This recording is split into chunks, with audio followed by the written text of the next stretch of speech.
What's up, everybody? We're jumping right back into it. My name's Josh. You're watching Under One Roof with Josh. This is podcast number 6. Super excited. This thing's rolling pretty good. Please tell your friends, your family, anybody, repost it. It's on YouTube. It's on Spotify. Go there. Give me a high ranking if you can. Let's move this thing up. I'm kind of stuck right now at 15 viewers, so I'd like to get this going a little bit more, and hopefully we get some more traction. This week we got a great podcast lined up. Before we get started, though, I'd like to give a big shout out to CertainTeed. We attended a CertainTeed Siding MTV event, which is the mobile training vehicle. Really depth, great training on there. I was able to take a few of the production team that I work with. They showed up, learned a lot about siding. I learned a lot about the Rise product, which I'm going to tell you right now, I'm a huge fan of. It's not a hardboard, but it's a hardboard substitute, so you don't have to do Hardy or LP. There's nothing wrong with Hardy or LP, but this thing is 100% waterproof. CertainTeed claims, gets installed just like Hardy or LP. And if I'm building a beach house or a house on the water or something where there's a lot of moisture, 100% would go with this product. It's just to give you an idea, it's like Trex decking, but you can put it on your walls. So that's pretty cool. So it was great seeing those guys. I love working with those guys. Been a fan of CertainTeed for some time now. OC still my shingle. So, but CertainTeed shingles, you're right up there with them. So, and the siding's great as well. This week we're going to dive into lead flow. Now, I'm going to preface this before we move forward. I am not a marketing guy, meaning I, didn't go to school for marketing. I understand the theory of marketing. I understand lead costs, how that affects the company, and how the comes in the end. So I'm very well versed on that. So if I'm saying something that might not be 100% true, this is all my opinion. This is all what I've found. And so we're going to dive right into it. And leads is a big thing right now. A lot of the bigger companies that it's not private equity, someone that's not, just throwing thousands and thousands and thousands and millions and millions and millions every month of marketing to produce, we're having a hard time getting leads. We're having a hard time finding the correct leads, or the lead vendors that we're using aren't really pushing for us to get it. And the main reason why is right now the market's flooded with roofers. 2 years ago, there's a big roofing boom, and everybody that owned a pickup truck and a ladder became a roofer. Now states have regulated that. They're requiring licensing. So you're starting to see a downfall in the trucks and a rise of the real reputable contractors. But there is the backflow of the lead fill. Now, again, like I said, I'm not a lead guy. I'm not a marketing guy. My history has always been, if I'm not getting it from one source, I got to go find it. And, one of the things that I try to push and I try to teach is, self-generation of leads. Now, what does that look like? Basically, what I would do is I would walk into a room and look at the sales managers and ask them one question. What would happen tomorrow if all the leads stopped coming to you? What would you do if you had to go out and find those leads, find those jobs, find that work? What I'm finding out is there's a whole generation of guys that have no idea what to do. Zero.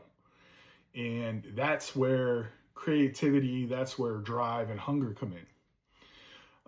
One of the things that I did when I was a department head working in Virginia Beach, me and my project manager, we would go around and we did a lot of multifamily jobs, meaning we did a lot of large projects, 6, 7, 8 buildings at a time, stuff that took whiles to bid. And we would drop a card off at the front desk, bring a fruit basket, bring whatever, letting them know, hey, we're in the area. One of the things that I did at one specific area is I got really good friends with the maintenance guy. Whoever was in charge of maintenance, he was my guy. Then he introduced me to the engineer, the property manager. He became my guy. And over time, I developed a repair team. So I promised them we'd be out there within 24 hours to estimate the repair, maybe 24 hours estimate and repair, depending if it's not on a weekend. And that brought us 6 or 7 buildings. Which was great.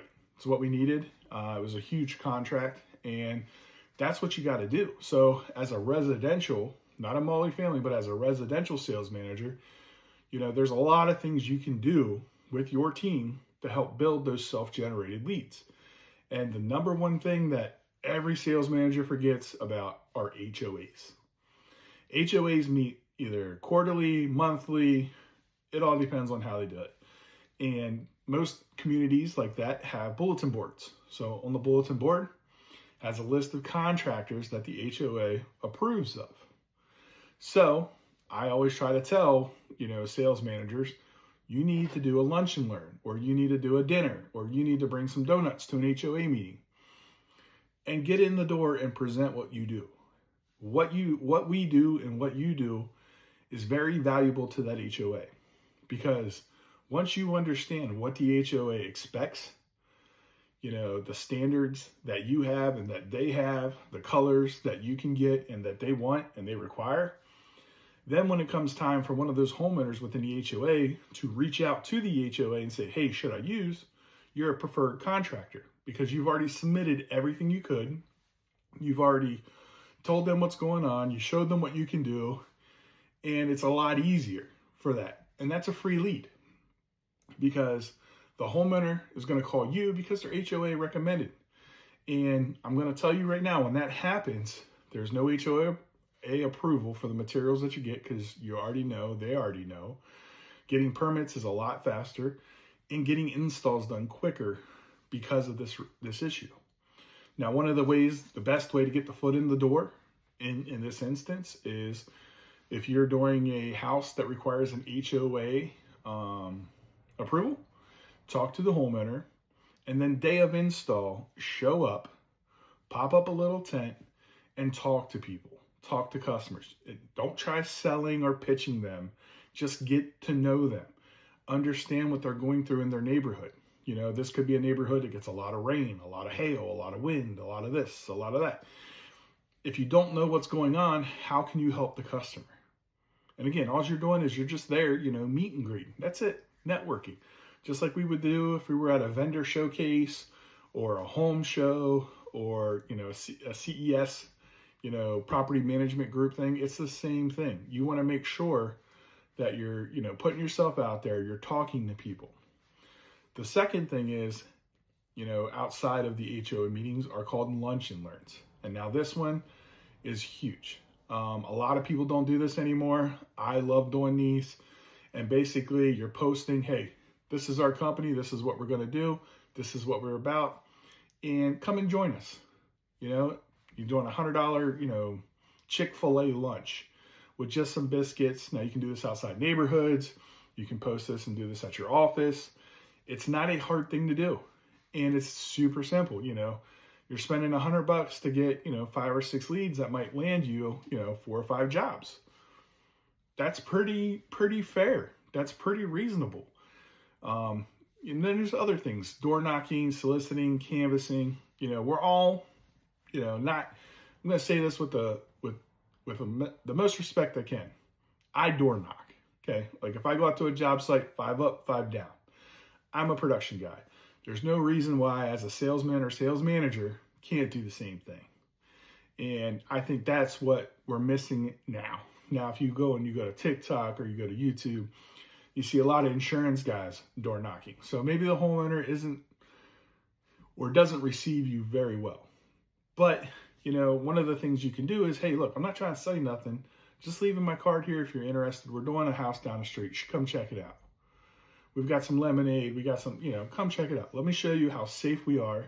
Let you show you how clean the job site is and how happy that homeowner is.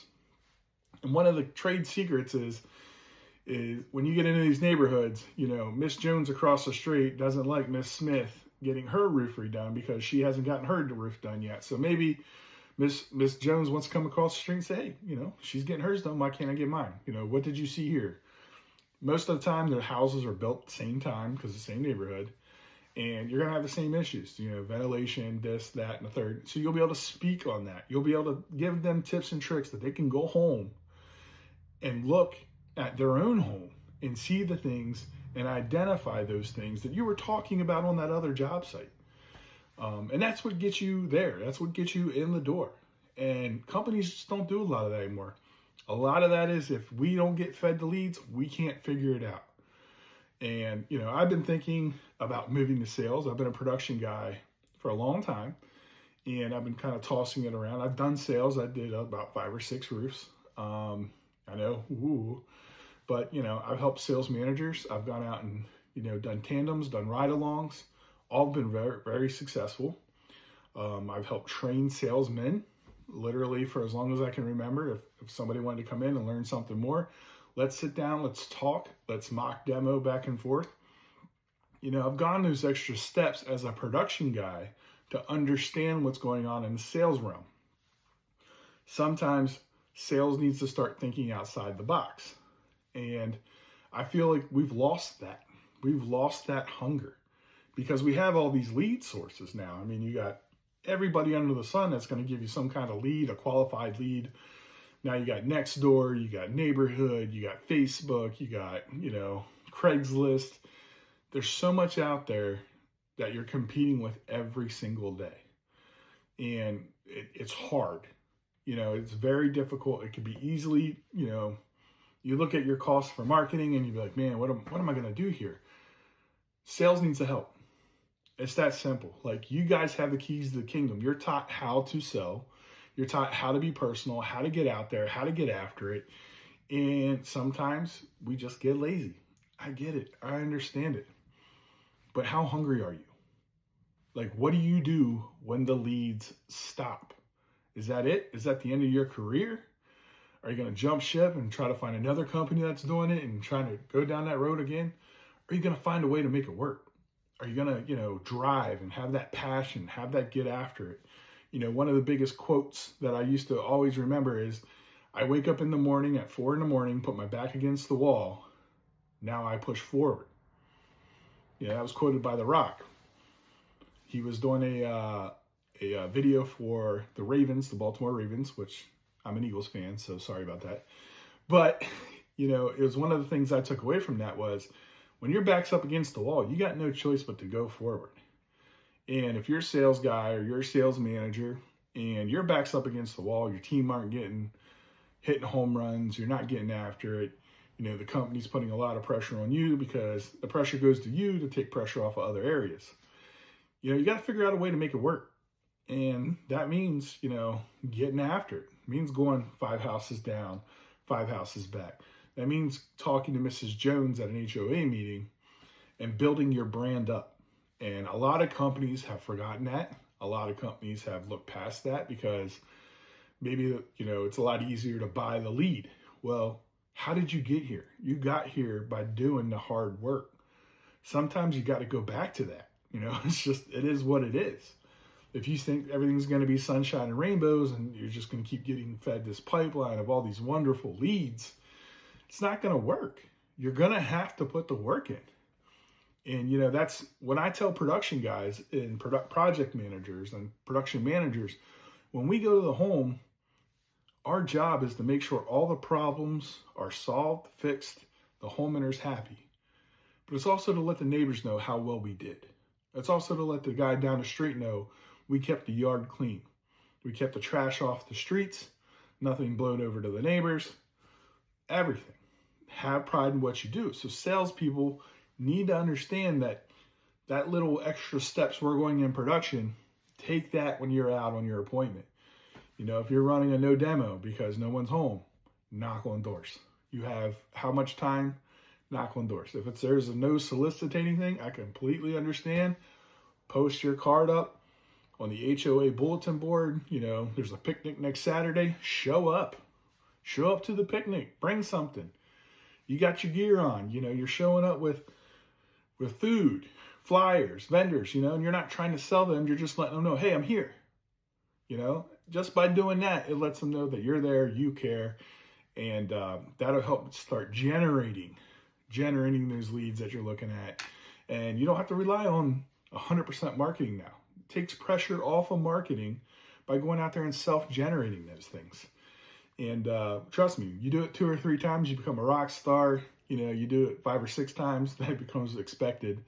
But you got to remember, we all came from a system where we had to find the work. And we got to get back to that. We got to get that hunger back. We got to get that focus back. And, roofing's not dead out there by any means. A lot of people keep telling me they're hearing things that roofing's dead, or it's going to take a couple more quarters till it comes back. It's not dead. There's other companies that I've talked to out there in this area that are overflowing with work. What are they doing? They're out there knocking doors. They're going to HOAs. They're doing lunch and learns. You know, we're an interior company, and condos is a big thing for us. So, you know, it only makes sense to me as a sales manager. I'm going to go to a condo meeting. I'm going to show up where we've done 3 or 4 or 5 or 6 different condos in a 27 condo building. I'm going to show up there with flowers, chocolate, whatever for management. I'm going to sit down. Hey, you guys need anything? I know we haven't gotten any calls recently, but what can we do for you? And I think now we've forgotten that. We've forgotten how to get back to that. And, you know, again, not a marketing guy, not a marketing guru. I'm just talking about what's worked for me. And I hope somebody takes something away from this and you guys are able to start getting successful, you know, start going after leads a little bit more, and good luck to you. But that's all I got this week, you know, Under One Roof with Josh. I appreciate you guys. Please do what you can to share the podcast. I'm trying to reach as many people as I can, and we'll keep this thing going, guys. Thank you very much. Have a great day, and we'll talk to you later.